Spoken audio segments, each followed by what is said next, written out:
Recently, a missionary was killed in India. There are some lessons that we can learn from that. He was killed in a place called North Sentinel, which is found in the Bay of Bengal. A missionary lost life in a remote island. The story has captured the imagination of the masses. However, we wish to highlight some critical point, and we'll zero in on one very critical missing dimension in the whole narrative. The glaring missing narrative involves a number of factors. The Sentinelese or Sentinel or Sentineli and North Sentinel Islanders are an indigenous people who live in North Sentinel Island, found in the Bay of Bengal in India. North Sentinel Island is classified as part of the Andaman Islands. The Sentinelese are considered to be one of the Andamanese peoples indicated and shown here, and they are popular, and their pictures and their images are all over the show. In 2004, the Indian government, after the tsunami had struck, sent an Air Force helicopter to check them out if they had survived. To their utter surprise, and the surprise of the whole world, they had survived. It appeared that they had somehow managed to move to higher grounds well before the tsunami. How did they know the tsunami was coming? What is the missing aspect in all this narrative that includes the tsunami and also includes the killing of the missionary? The tribe is one of the many other tribes that still live in an explored area and a region found here. This is from Associated Press, and also they look most likely like this young little boy that we are showing here. And these people are very reclusive. These are some of the neighbors of the Sentinelese. They look like this. According to many media reports, there are over 5 small traditional hunting gathering tribes. These are the Great Andamanese, who looks like that. These are an Andaman people. The Onge, the Jarawa, and the Sentinelese on the Andaman Islands, and the shopmen on the Nicobar Islands. And there is a huge gap that we have insisted is still missing in the whole narrative. The Sentinelese neighbors, these are the Jarawa, the Onge, these are the Jarawa, and they have said and indicated that they want to be left alone and not to have any interference with humanity. More images. The Sentineli do not welcome any visitors. There they are shooting arrows, killing strangers. Many fishermen and have not survived. Only a few anthropologists have been lucky to survive. This is from the YouTube Love Height Productions. And also these are Jarawas. You can see they are weaving baskets there. They're living a happy life, carefree life. They don't care about anybody.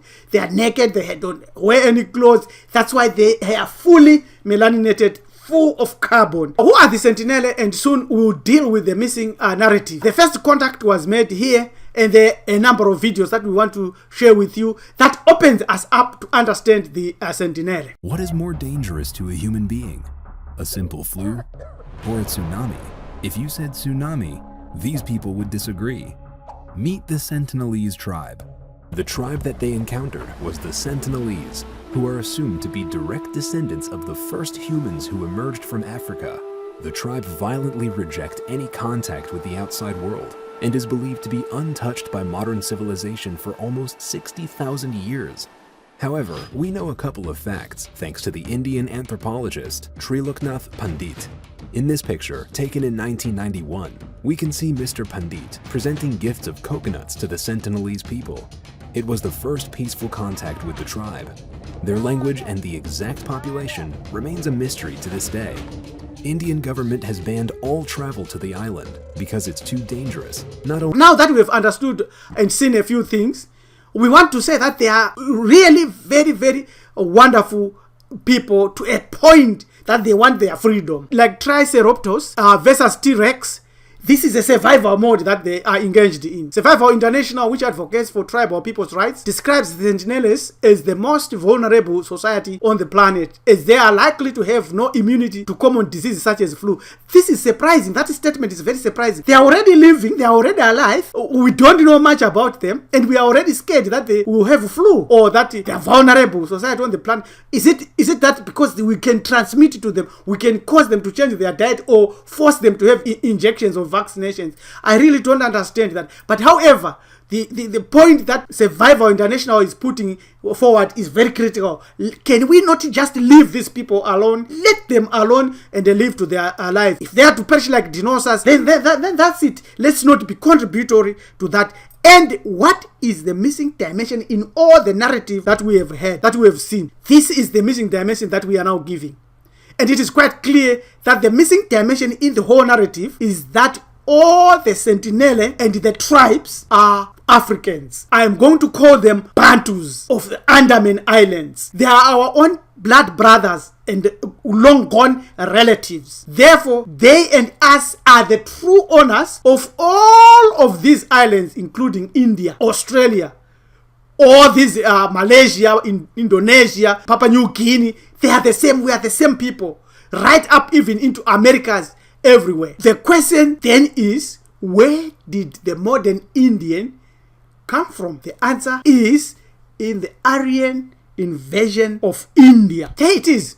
It is quite clear that the Aryan invasion of India is a fact. We know that from Africa, our Sentinelese, Andaman Islanders, and the Nicobar Islanders peoples migrated 65,000 or 70,000 years before present. And many of them proceeded into islands that are north of Australia, into Australia and New Zealand. We also know that out of Central Africa, some Africans migrated into Asia, and they became and evolved through the cold and the interracial mixing and the genetic mutations, became the Aryans that later on moved down. Their mind had changed, and they no longer identify themselves as indigenous or as black. And they are the ones that invaded India. Fortunately for the Sentinelese and Andaman Islanders, they were spared the brush of destruction of the Aryan invasion. This is now clear. This is now open. All the people that have come and contributed on my website and said there was nothing like that, there is the proof. It's quite clear. It's straightforward. So we have seen two groups of people. One which of course includes the Sentinelese, and the other which include India. So if you Google on YouTube, you will find a lot of abuse that has already been done on the Jarawas, where they were asked to dance, to be given chocolate, and to be given sweets and biscuits. The Sentineli arrow that killed a Christian missionary in India is delivering powerful mind-opening lessons to humanity. For black folks, I have only highlighted maybe one, which is the 60th sense or sixth ideal of identity, that these people are black people. They are Africans, they are Bantus, they are Mlambos, they are Sizibas, they have totems, they follow African tradition, they are still connected to nature. That's why they knew and understood that the tsunami is coming. The 60th sense, their ability to speak to nature, their ability to speak to nature is still as lively and as alive as the trends that our ancestors taught us. The spirit that is in us, the Bantu spirit we spoke of in many videos. The missionary also teaches us a huge lesson, that you should have a passion worth dying for. These Sentinelers have a passion worth dying for. They don't want any interference. They want their independence and their freedom. What is your ideal you are willing to put your life on the line for? Is it worth it? Have you found it? Yeah. Yes. You can go work with Hamiti Hebrew Ethics. Our mission is to teach a revealed, applied knowledge that enables any black person achieve their goal. Contact our priest teacher Rabbi L.M. Dumizulu. Subscribe to our channel Hamiti Hebrew Ethics. Share and comment, and also visit us on our website www.lifespiritofamencam.com. Contact us on email lmtumizulu@gmail.com. This is our time to connect with the Sentinelese and our ancestors and walk with God again. Thank you. Goodbye.